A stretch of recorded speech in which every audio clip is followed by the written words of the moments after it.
Good evening, everyone. My name is Lauren White-Jackson. I am the chair of the program committee here at New York Book Forum, and it is a pleasure to welcome you to our event titled The Importance of Agents.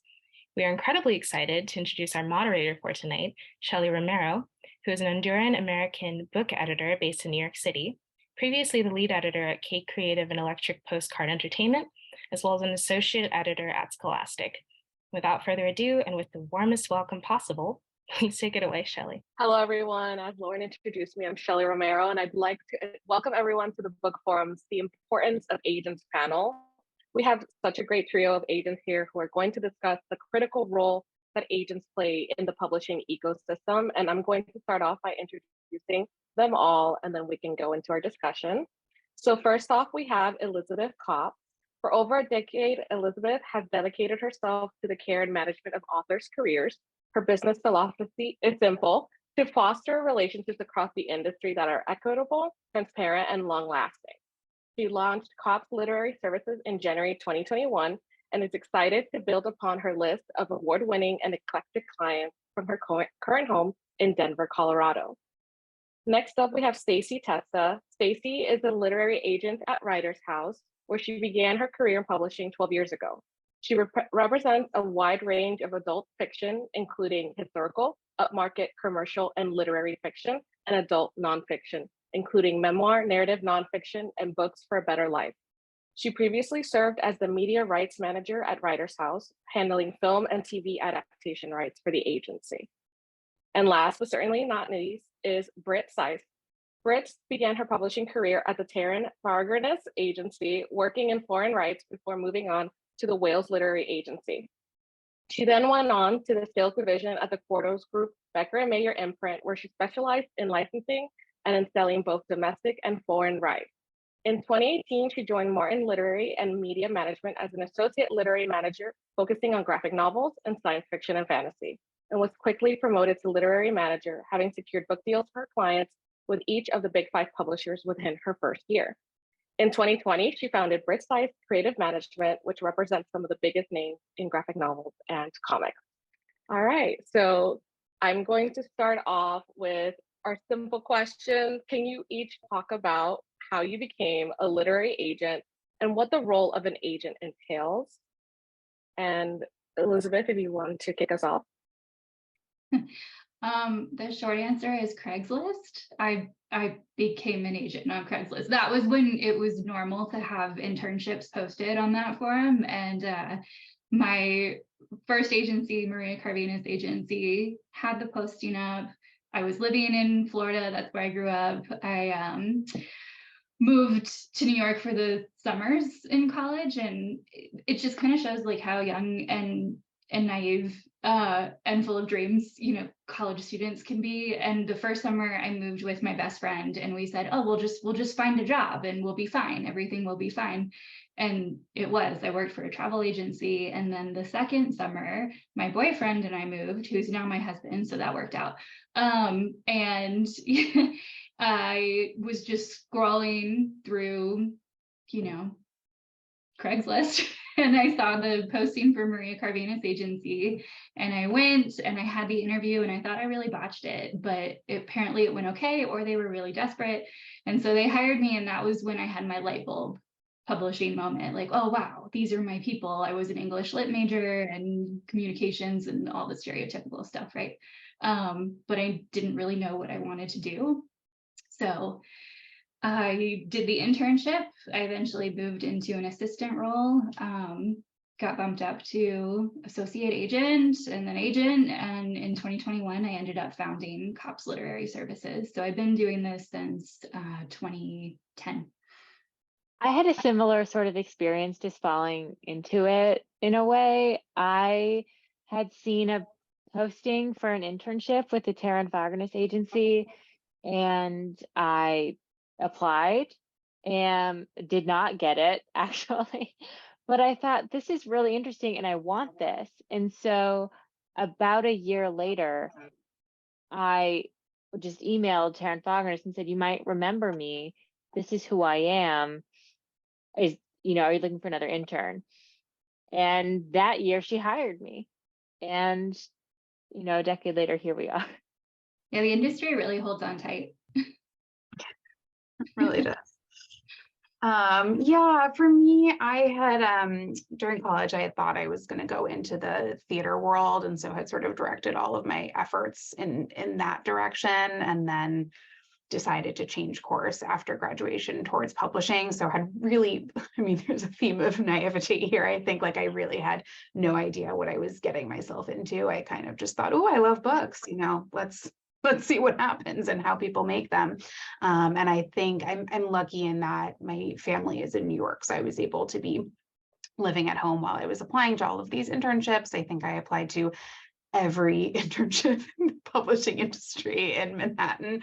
Eventually got one at FSG. So that sort of affirmed my time there, affirmed that I did want to do this and be in this industry. And I had also taken a bunch of informational interviews, one of which was with an agent at Writer's House. And about 6 months later, she was looking for a new assistant, and I came in, interviewed for that position, and that was 12 years ago.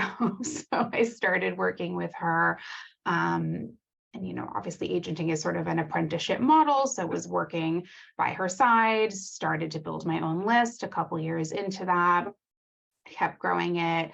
At a certain point, it was not tenable to be doing both of those things. And so I ended up moving into a role, the media rights role at Writer's House, where I was working across the agency on film and TV adaptation rights, while still continuing to build and grow my own list. But it gave me a little bit more freedom than assisting someone where I had to be a little bit more tied to that desk. So did that for a couple years, and now here I am agenting full time. So I want to ask, which I know it can be so different from day to day, but what does a typical day to day look like for each of you?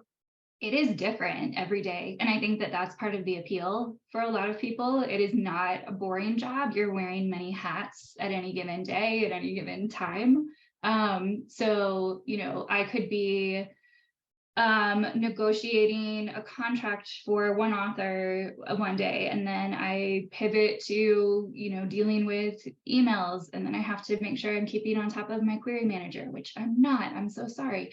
You know, I don't really have time to read client books or projects from querying authors during the workday. That's usually done after hours and on weekends, which is tricky because I now have a toddler who's very needy. So, you know, all of those things, author calls, editor calls, networking with editors. Thank God we have Zoom now, because I'm based in Denver, and it's very hard to meet editors face to face unless they are also based in Denver. So every day does look different. Stacy and Britt, if you have tips and tricks for really incredible time management software, I'm all ears, because Stacy is shaking her head. That's a no. Yeah, it like, and the priorities change every day as well. So you think that, you know, your morning is going to look a certain way, and then all of a sudden you have a fire to put out, or, you know, something really pressing to answer. So yeah, therapist, lawyer, editor, we do all of the things. Yeah, I would definitely echo that. I think I go into most days with sort of a to-do list of like 10 things, and I end up getting to 2 of them because 8 new things pop up during the day that I, you know, wasn't planning on allocating my time for, which like I think is true of a lot of jobs. It's not necessarily so particular to agenting, but there is a certain like reactive element to dealing with things as they come up. Client, you know, inquiries, or suddenly you get interest on something and you weren't planning on having to deal with that, and now you're having to reach out to editors to let them know you have interest and schedule an auction, or something goes terribly wrong and then you have to deal with the fallout of that. So yeah, you put it very well, Elizabeth. I don't have a ton to add to that. I think this is really interesting perspective, because I actually do approach my days in a very structured manner. And I think that what helps me do that is coming from a publisher, where I did have to be really structured, particularly on the sales side. And so I don't really have special software, so I can't really offer that many tips and tricks. I use Google Drive for everything. So I I plan out my days pretty carefully, actually. I'm reasonable about it. It's not like all 8 hours of my day are booked. That's just unreasonable. But I pretty much have something on my calendar every day, and I'll usually just like, even if it's like a 3 hour block, okay, this is going to be reviewing proposals, reviewing queries. Just that way I know this is gonna get done. I also have a separate to-do list document. I do think there's an element of, not everything is going to get done on that to-do list. It's a running to-do list, but I do, kind of clear through at least most of it every day. But I do have I start my day the same every day. I check my emails. I'm one of those people that gets to like, maybe not inbox 0, but inbox like 3 every day. And I'm pretty rigorous, but that will change, I'm sure. I don't have a child, but I I check my emails every day. I rank their importance. I then get to it. If there's interest, I go, okay, this is more important than this other task. So then that shifts. I mean, just to echo Stacy, that there's, it's reactionary there. So then that takes importance. Or, if a contract comes in, then sending that off to the lawyer, that's more important, because that's real dollars. So something like that. But I usually have a pretty good idea, depending on the day of the week or the day of the month, then that's time to send check-ins, or, have reviews with, clients, or, send out emails to editors and figure out where they're at. I just have a different approach, I think, but I do think that also comes from growing up in a mix of areas, especially with a publisher. I'm so impressed with like inbox level 3 unread emails. I think I just want to be you when I grow up. That's amazing. I don't know if it's good for my mental health. I used to be a person that would like work through the night, and the last year and a half, I really had to learn hard stop at 5. I'm in Seattle, so I'm on the West Coast.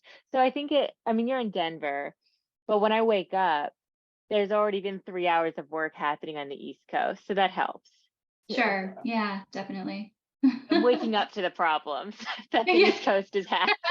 You're waking up, you're like the meme, that this is fine meme every single morning when you wake up with your coffee. Yeah, I get that.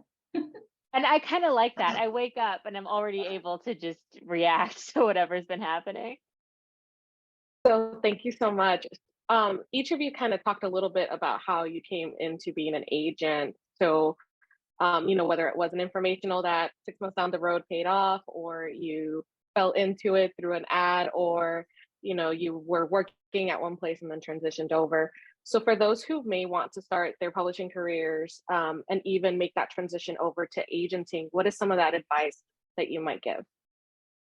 Yeah, I'll start. I think mentioning the informational interview, going off of that.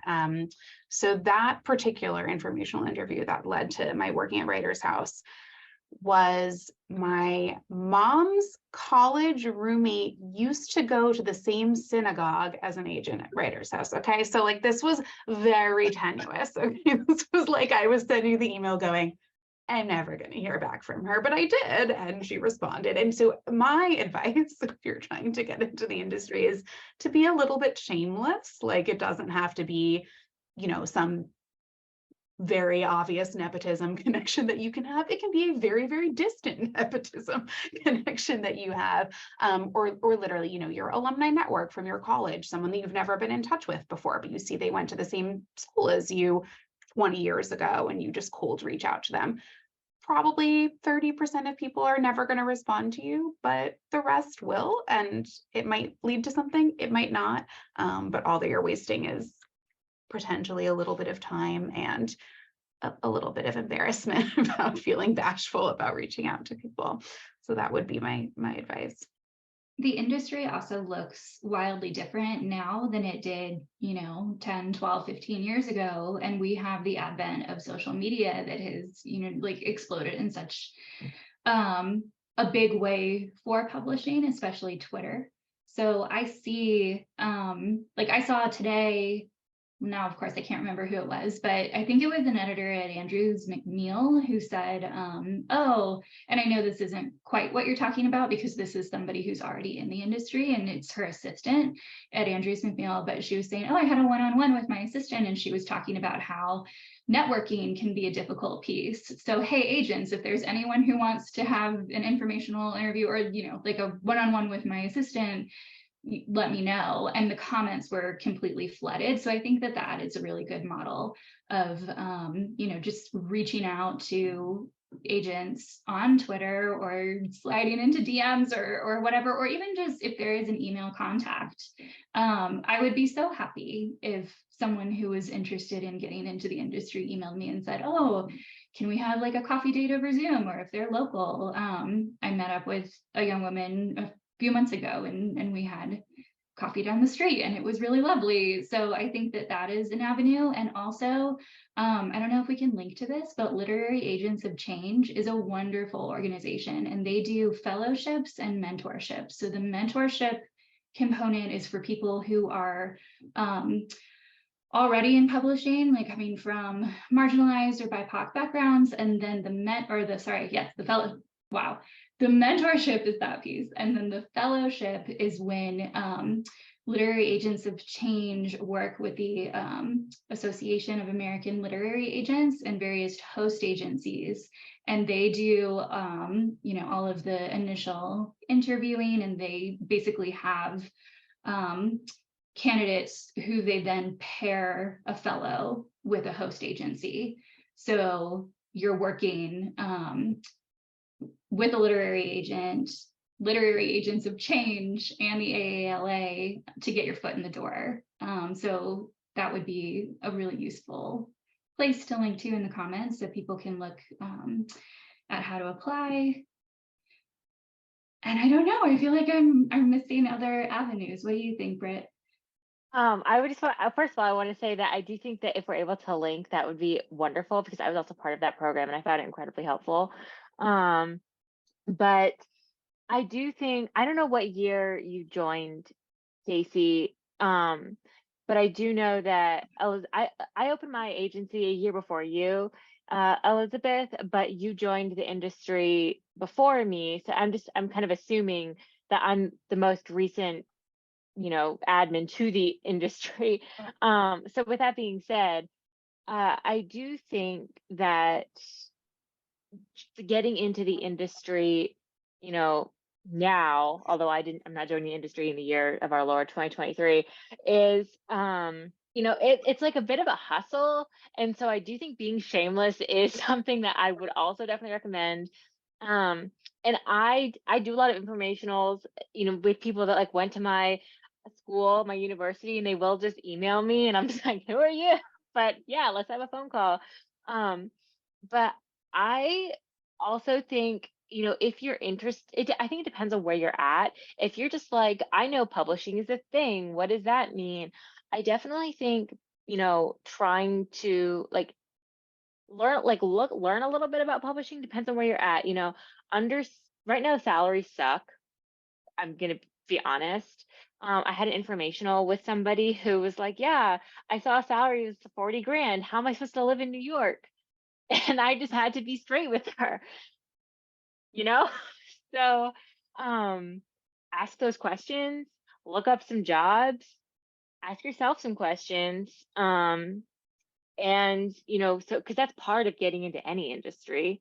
And but I would also figure out all the different avenues, right? There's agenting, there's there's being at a publisher, and then even being at a publisher, there's not just editorial, there's sales, there's production, there's marketing, there's publicity. I think like anybody that's really interested in being in publishing, you go, I want to be an editor. I want to be an editor, but there weren't any jobs in Seattle. There were jobs in sales. So I worked at the Quarter Group in sales. And you know what? I turned out just fine. But I'm not going to say that. That's not for me to say. But,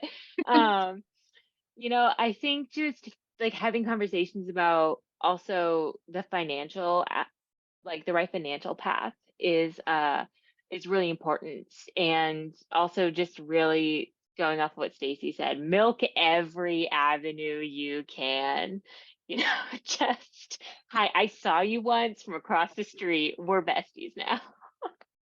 So that's all I have. And also Thanks so much. Oh, sorry, go ahead. Oh, no, sorry, Elizabeth, go. Oh, no, I was just kind of thinking to sort of riff off of Britt's comments about salary. I mean, it is an industry of side hustles, and I hate that. I hate that that's a truth, but especially agents who do typically work on commissions. And I don't want to get in the weeds about all the different ways that an agent can be paid, but usually if you're working for an agency, you are a 1099 contractor earning a certain percentage of commission. And unless your deals are frequent and larger, it is very hard to make a living that way. So even the agents who work with me, a lot of them have other day jobs. I do a lot of freelance editorial work. So you do have to truly want to do this job, or else you're going to burn out hot and fast. And it's something that I think the industry is still really grappling with and navigating on how to make that more fair and easier on its workers. But truthfully, we're just not there yet. So I think it's an important piece of the puzzle to be transparent about. Thanks so much. I absolutely love the advice of be shameless. Ask people. The worst thing that they can say is no, or not get back to you. Some of us are incredibly busy.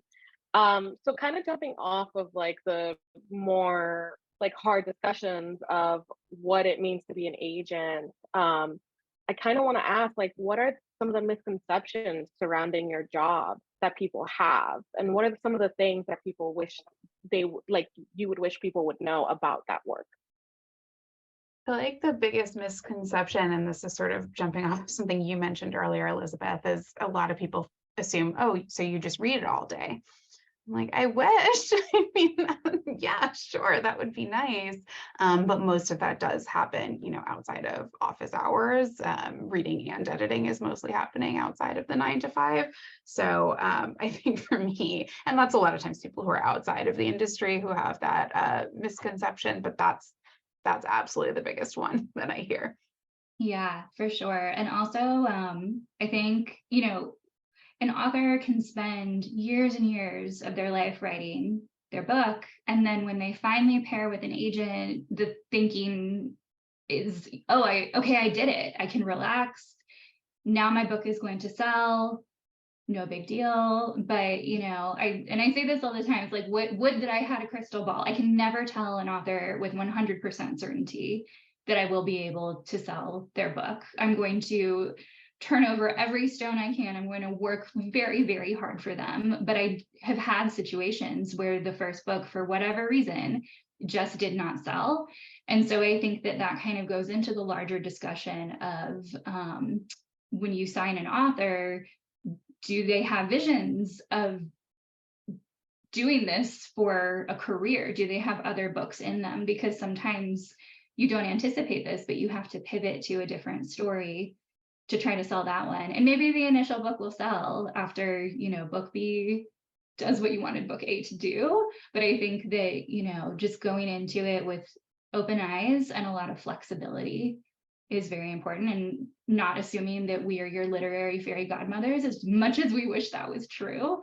Yeah, I think that's absolutely right. I think a lot of times there's that sense that like, okay, now I've made it. I got the agent, like I did the thing, like, okay, success, yeah. I'm ready for it now. It's all happening. And I mean, yay, like, yes, it is obviously a time to celebrate and a momentous occasion, but you're just one step closer on the journey. There are still so many steps that need to happen before you are actually a published author. So like, oh, excellent that you're getting closer to it. And it is fantastic news, but it's not the be all and end all. We got to strap on our like fire retardant gear and prepare to jump through all of the flaming hoops. I don't know. Yeah. I completely agree with both Stacy and Elizabeth there, right? Like it's only one part of the process. So it's definitely something to celebrate, but more needs to happen. I think something that I find myself really wishing that people understood more about an agent and in like my process in particular is that my job does not end also once the book sells. My job is not just to sell the book, it's also to be like a partner in all of this. So, speaking to sort of Elizabeth, what's the vision?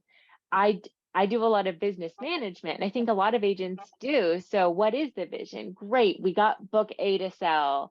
What's book B? What's your plan? Let's talk about this. Or are you not loving what's happening with the publisher on book A? I noticed maybe you seem a little disappointed here. Let's have a conversation. I try to be really involved there and kind of make sure you're comfortable with this process. And sometimes I feel a little bit like people don't realize that. So trying to kind of remain involved, but also not just with the client, making sure that the client feels comfortable it can be tricky sometimes. Thank you. So my last kind of like writer agent kind of question is, in the industry, we often hear that no agent is better than a bad agent.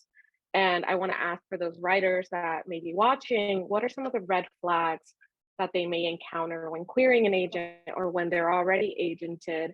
And with that, what are some of the ways that authors can advocate for themselves? Yeah, I think two of the biggest things, well, I would say the first is like a conflicting vision. So sometimes I've had that initial author call with someone who I've, expressed interest in representing, and I lay out for them, here's what I think we need to do for this book editorially before I would take it out on submission. And that's not their vision. And that's fine. I am not an all-knowing being. This is my personal opinion. There's no right answer.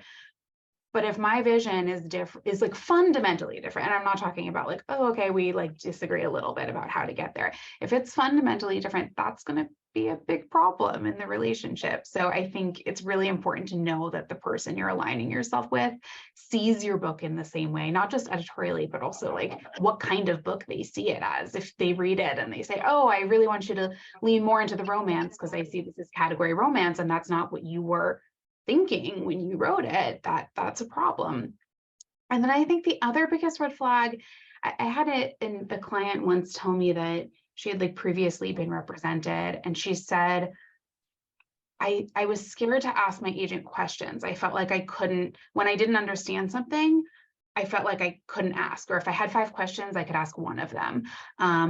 Or, I didn't feel comfortable kind of pushing back. And I think in that particular situation, it was because the author was very young and very green, and the agent was very senior and experienced, and felt that their wisdom was above reproach, or the author had that perception of them, right? Like that may not have been the case, but for whatever reason, the author didn't feel comfortable, like really engaging with them in that way. They felt like they just, okay, that you told me what to do, I'm just going to go off and do it now. So I think that's really important. So I don't know if that's like a red flag per se, but in terms of finding the right match for you, it really needs to be someone that you can feel comfortable disagreeing with or asking questions of. I think that's absolutely a red flag, not feeling as the author that you can have a transparent discourse with your representation is just terrible. So I'm glad she found you. I would also say to kind of, a few things. Look at the agent's background. What does their resume look like? If they are a newer agent, it does make sense that they would be acquiring more authors. But if you can see that an agent is like acquiring like 30 new clients all at once, to me, that would be a huge red flag, because nobody is able to take on that workload.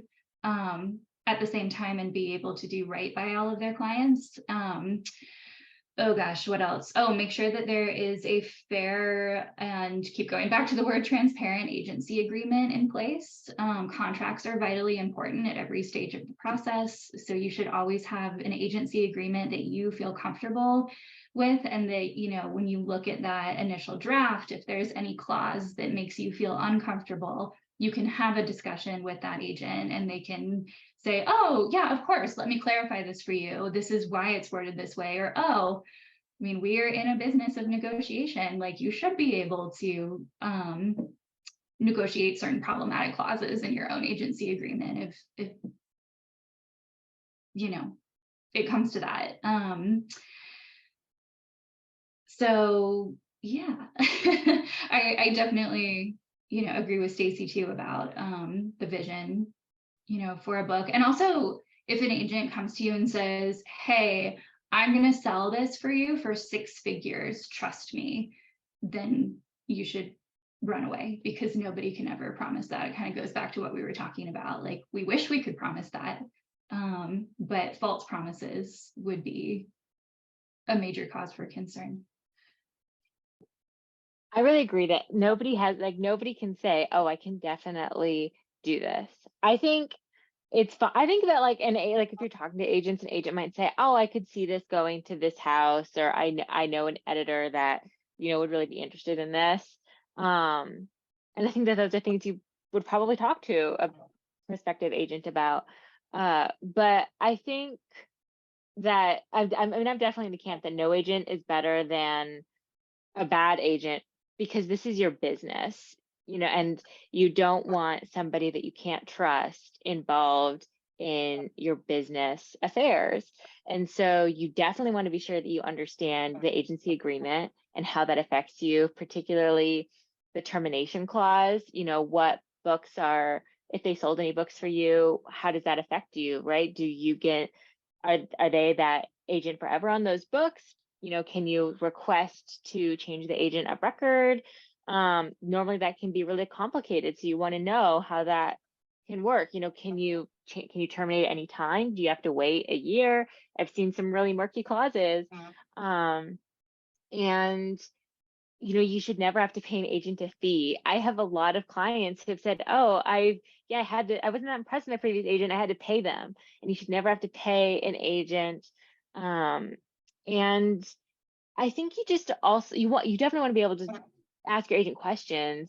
You want to feel like they're responsive, right? They shouldn't feel like they have to email you within 5 minutes. That's not a reasonable request. But if it's been, you know, a couple of weeks and they're just not getting back to you, that's not good. This is your business.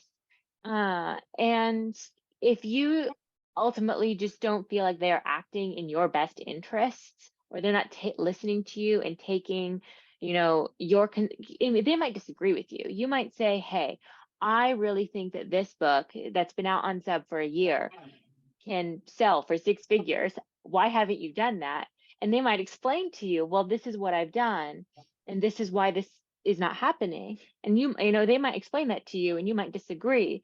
But ultimately, if you feel that they aren't acting in your best interest, if you go, hey, you've had this book for a year, why haven't you taken it on sub? You know, that's why it hasn't sold. You know, if they're not, you know, doing what their job is, if they're not acting right by you, then that's why they're a worse agent than no agent. Because if you didn't have an agent, then that book would be on sub. So thank you. So Britt, both you and Elizabeth have kind of touched on this a little bit. Elizabeth, because you said you're in Denver, and then Britt, you just mentioned this of like, you know, like what kind of promises a potentially bad agent might give you. But you mentioned talking about I know the editor here. So how do agents go about forming those relationships with editors? And Elizabeth, you had mentioned Zoom nowadays because of the like virtualness that the pandemic thrusted us in. So if you guys could go into it a little bit more. I cut my teeth in New York. So my situation is a little bit different. I was able to form those in-person conversations for, you know, like 7+ years. And then I moved to Denver in 2017. So I was also able at the time to go back pretty frequently. I was going back 2 to 3 times a year when I was working for my old agency. And, my boss was flying me back and forth. And so I was very privileged. I was very lucky to be able to have that experience. And so it didn't feel like I was having to reinvent the wheel from my home base of Denver. I could just kind of keep building on those connections, in person when I could go back, and through social media and video call and email and phone and all of those avenues as well. Like, I'm pretty shameless about cold pitching. And so sometimes I'll pitch something to an editor that isn't quite the right fit, but then that elicits a larger conversation that we talk about wish lists and goals and friendships form, and it's really lovely. So that's been my experience. But Britt, did you spent some time in New York? I had a sort of interesting experience, kind of breaking in and making connections. Coming from a publisher, I did have a lot of relationships already because I'd sort of been in publishing.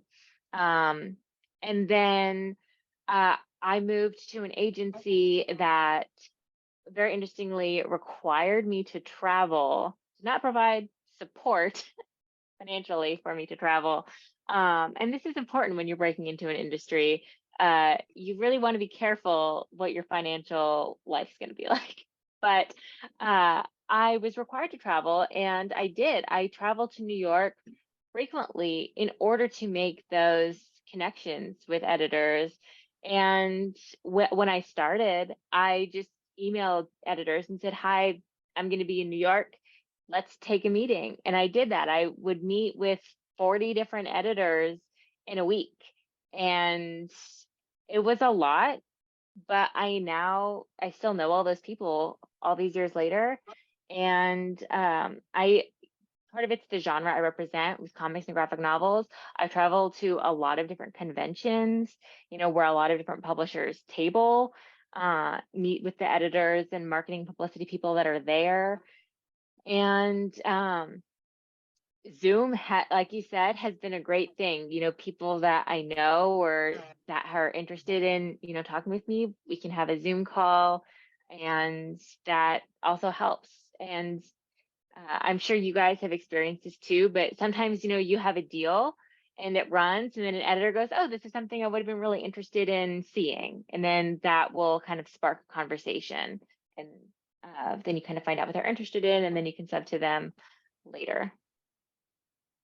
And it also comes with experience too, but I have to say, I've been doing more consistent, larger deals in Denver than I was doing in New York. And so I really don't believe that you have to be based in Manhattan to do right by this job and your clients. I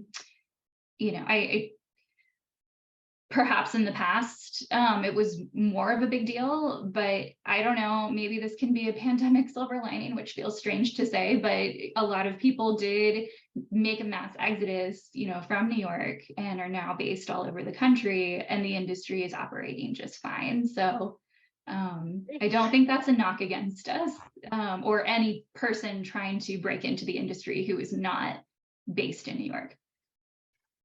Yeah, I think, you guys covered it really well in terms of, the networking. I think the only thing that I would add is when you're starting out, the people, when you're an intern per se at an agency and there's 6 other interns or whatever it is, like those people will become your peers later in the industry. You might be an agent and they might be an acquiring editor. You're going to come up together. So it's not just about, fostering those connections of people who already have power. And that, once you have some power yourself, also it becomes a lot easier to reach out to people and say like, "Oh yeah, I'd love to have lunch with you because I really love the kinds of books you're acquiring and I want to hear more about your list," or vice versa.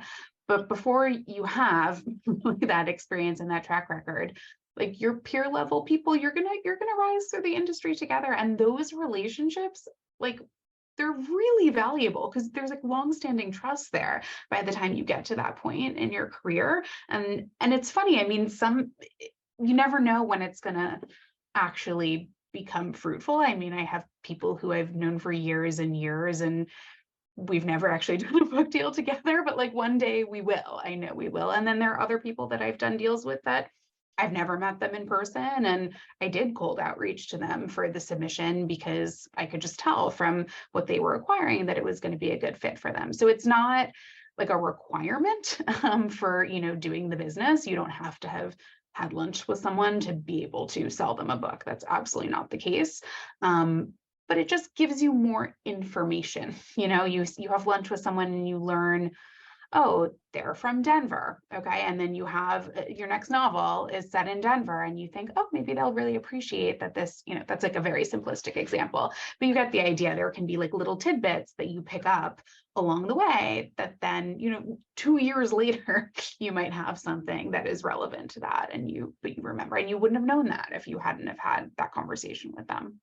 Yeah. And like, we probably wouldn't have met each other if it hadn't been for places like New York Book Forum, and Britt and I met at a conference, another conference a few months ago. And you never know, like, hey, maybe one of us is going to move over to the editorial side someday. And if that is true, then you know I'll be calling you. So it's very cool to have these sorts of events and conferences and connector points. And I think, to sort of bring it back full circle, at the end of the day, again, we all just have to be shameless. And we're all just people who love books, who are just begging other people who love books to buy our books. And that's the publishing industry. So I especially, as the former assistant, love the advice that be nice to assistants, be nice to the people that you come up with, because you never know. They're going to be your boss, or they're going to be the ones with acquisitions power later on down the road. So thank y'all so much. So I want to talk, I'm not going to ask this question because we're always asked as editors, as agents, oh my God, what's going to sell in the next 5 years? If we knew that, we would all have bestsellers after bestsellers. But instead, I want to ask, what are some of the current gaps or trends that you're seeing right now in the marketplace? Middle grade contemporary. It's always, I work in children's and I work in, Stacey, I know you work in adult, and I think Elizabeth, you do kids too, right? I do a combination, yeah. Okay. I work pretty much mostly in kids, like picture books through young adult. And everybody's telling me they want middle grade contemporary. And I mean, there's sort of an aspect of middle grade contemporary is like evergreen. Like there's never a time where it doesn't do well. But right now it's like doing especially well, and fantasy is like a risk. And I'm just middle grade contemporary. That's good to know, because I have a middle grade contemporary. Yeah, man. For me, I have been riding the horror wave, and I'm so thrilled. We were talking earlier about SHELLY's amazing background. Yeah, fellow horror lover. It used to be something that was like, horror was a bad word. It was like, you know, you have a dark thriller or a gritty mystery or like something spooky, you know what I mean? And so now we're able to call it what it is and embrace it. And I'm so excited. And right now I hope this changes. It's kind of wild to me that they're the only ones, but Tor Nightfire is the only horror centric imprint of the big five through Macmillan. And they're going to get sick of me real fast because I have a lot of things to flood them with. But, you know, I see a lot of other editors in, you know, big five, mid-size and smaller independent presses actively seeking horror, whether it's on manuscript wish list, you know, on social media, on their website bios. So I hope that the genre has a lot of longevity, because I think that it's just such a beautiful, special place in the industry that has always existed, but now we can call a ghost a ghost. I don't want to take up too much time, but I do want to briefly touch on that because I also rep adult fantasy. And it used to be like, oh, it's a dark fantasy or something like that. Mhm. And another trend I'm seeing in that realm is cozy fantasy. So Mm. it's fantasy that, and it's a term, cozy fantasy, that's doing really well. And we've seen it with like Legends and Lattes, for example, where you know exactly what you're gonna get. It's gonna be a happy ending. There's gonna be there's like usually romance, and it's just, you know, it's going to be happy. It's like a comfort sort of book. You don't have to, like, we've taken the horror edgy element out, put it in its own category. So now it's just horror. And now we've just got the happiness element left because people don't want to read the darkness in their horror anymore. No more genre blending. Which I'm a big fan of. So yeah, just to jump on that. Yeah, I think we're seeing like straight horror and then this kind of skew towards happiness. And I'm into the cozy fantasy personally. That sounds Sorry, really Stacey. lovely, actually. I don't read a lot of fantasy, so I'm going to need your Rex because that sounds comforting. What about you, Stacey? Yeah, I mean, well, first, Shelley, I'm glad you sort of prefaced your question with that caveat, because I feel sort of like allergic to trends, because I feel like by the time I notice something's a trend, it's like too late. I mean, because books are, you know, when we're selling a book, when we're taking on a client, that book's not going to publish for like 2 years, probably at best. We might spend a year editing it first before I take it out on submission. So, you know, like chasing trends always feels a little bit dangerous to me. But I think that's also potentially because I work in less like genre specific spaces. So it's also a little bit harder to like diagnose what the trends are.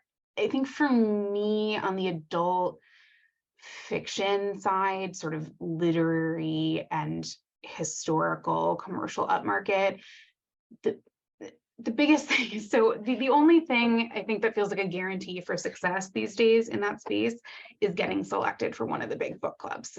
So that's, you know, Jenna, that's Reese, that's Book of the Month, etc. And there are many other ways to succeed, but we don't know what they are. They're all mysterious, right? Like this feels like the only, okay, put a stamp on it, done. So for better or worse, I feel like what I'm seeing is that publishers are looking to acquire books for those book clubs. So like in a very strange way, they're almost acquiring books like to please like 3 women basically who control these like major book clubs. And that is also a bit dangerous and scares me a bit, because it's like a particular taste and a particular aesthetic, and I wish they would dream a little bit bigger and maybe also figure out how to sell books outside of those spaces. But that's my journey that I'm on, and I cross to bear. But I think and what is a Jenna book, what is a Reese book, like that's also a little bit amorphous, but I can feel publishers trying to both acquire into that area and then position the book in that area in terms of packaging and how they present it to the world. And maybe we just need more like diverse, you know, Reese book clubs, and then that solves the problem, because you're still targeting these book clubs, but there's more than 3. Yeah, and I mean, I'm being like very reductive there. No, I know. Certainly others, but broadly speaking. Yeah, that's tough. Yeah, I don't work in that world, but I am not about acquiring books for 3 women. I mean, like, I don't know that anyone's doing that consciously, but it feels that way. That's an issue. Thank you all. I think we have time for one more, and this might be a little bit of a hard one, but are there any upcoming projects by some of your clients that we should keep an eye for? Do you want to name like a couple? I know that might be hard to pick from. What you got on the docket? Yeah, maybe things coming out this summer could be a good, yeah. Yes, the summer. Okay. So I have 2 coming out this summer that I'm really stoked about, and they are at very opposite ends of the spectrum. One is a rom-com and one is horror. So the rom-com is called The Book Proposal by KJ Michike. It's coming out in May. And it is about a woman who is a romance author. So it has that bookish rom-com bent to it that everyone is going crazy over right now. And she has a very bad breakup and drunkenly emails her unrequited high school crush, and they reconnect, and chaos and hilarity ensues. And it's just, I don't think I've ever laughed so hard in my life. We call it calm over rom, because it's just so funny, and doesn't have as much as the schmexiness as some of the other books do that are popular right now. But KJ is just a wildly talented debut voice, and I'm so excited to see what she does. And then the horror novel is called Boys in the Valley by Philip Fracassi, and this one has a cool trajectory. It's been described as like a gothic, gory Lord of the Flies, and it's about an orphanage full of boys at the turn of the century, and a demonic possession happens, and the boys are pitted into two camps against each other. And so the book originally had a limited deluxe hardcover edition with a publisher called Earthling, and then it just sort of blew up on social media, and so Tor Nightfire is releasing it this summer, and we're very excited. Yeah, I'll briefly plug a couple books that just came out because I'm too excited about them, so I still want to talk about them. I'm rejecting the future premise, Shelley. I had a book come out earlier this year called The Chinese Groove by Catherine Ma, and that came out with Counterpoint, and I'm just very obsessed with this book. The main character is this 19-year-old boy who's from China, and he's coming over to visit his like distant relative who he thinks is his rich, third cousin. And of course he gets there, and his cousin lives in like a 2-bedroom apartment in San Francisco, which like is kind of rich, all things considered, but it's not the lifestyle that he was expecting. And so a lot of the humor of the book is coming from his like misconceptions about what he thought was going to be waiting for him on the other side, and like a profound, beautiful optimism at every obstacle that comes in his way. He just approaches it with humor. So it's dealing with like fairly challenging subjects about like intergenerational trauma and legacy and immigration and all of these things, but doing it in a way that feels joyful and optimistic about the future and is like quite funny. So I think that's just like a beautiful mix, and I love that book so much. And then I just had a book come out called The Last Beekeeper by Julie Carrick Dalton, and that is a slightly dystopian book. So it imagines that we often hear about the bees are in danger, the bees are dying, we don't know quite what's happening there, and this imagines a world in which the pollinators have died off, and the main character is the daughter of the man who had the last known beehive, and something happens in her childhood where she thinks she's responsible for that hive dying off, and so it sort of like taints her life because she feels this profound guilt. Stacey, I think you represent horror. I think that's what you're saying. That sounds really good. That sounds really good. I had no idea that's what I've seen that book everywhere, but I had no idea that's what that book was about based on the cover. Yeah, I can picture the cover too. That's so cool. Congratulations. Yeah. I'll just now I'm like, I have to read that. Here, I'll just do that. Yes, look at that. That's gorgeous. Yeah. I'll just briefly mention 2 books I have coming out this summer. Both are middle grade graphic novels. One is like a cute sort of contemporary fantasy with monsters. It's called Misfit Mansion by Kay DeVault, who also is known for her webcomic Oddity Woods, and her comic Journey to Stars or Star Nights with Random House Graphic. But Misfit Mansion comes out with Attn, Simon Schuster in July, and it's about this in this like small rural town. There's this kid who, he knows about this sort of this house full of like weirdness. He's like, something's wrong with that house, and everybody in town kind of thinks he's weird, and he's like, no, something's wrong with that house, and he's right. It's full of monsters and and misfits. And in the house though, there's this one misfit who just longs to be where the people are and like know what humans are like. And she sort of manages to get all the monsters, who are all kids, like she sneaks them out into the town, and they sort of get caught, but they're trying to like disguise themselves as like passing as like humans. And it's very cute. There's sort of like themes of acceptance and like, you know, it's just trying to get them all like into foster homes as humans. We're all like, you guys are a little different. What's going on here? And there's a larger mystery unfolding about why they've all been locked in this house for so long and never been allowed to leave. And That's then such a great title. I just have to say, I love that title, Misfit Mansion. That's great. I'm really excited for it. And another one I'm really excited about is Club Kickout Into the Ring, which is a series coming out with Harper Alley in September, and it's by Steph Meded. And this is a book I'm so excited for. It's a contemporary middle grade. You know, they're a trend. And it's about this girl who's so excited for her like first day of middle school because this middle school is known to have like really great after school clubs. But on her first day of school, the principal, who is a former football player, says, you know what, we're cutting all funding to all like arts after school clubs. It's all going to be sports only. So all the kids who are like drama or, you know, like any sort of like theater or creative art student are like, they're so mad. So they decide that they're going to combine all their efforts and, you know, join a WWE style wrestling club.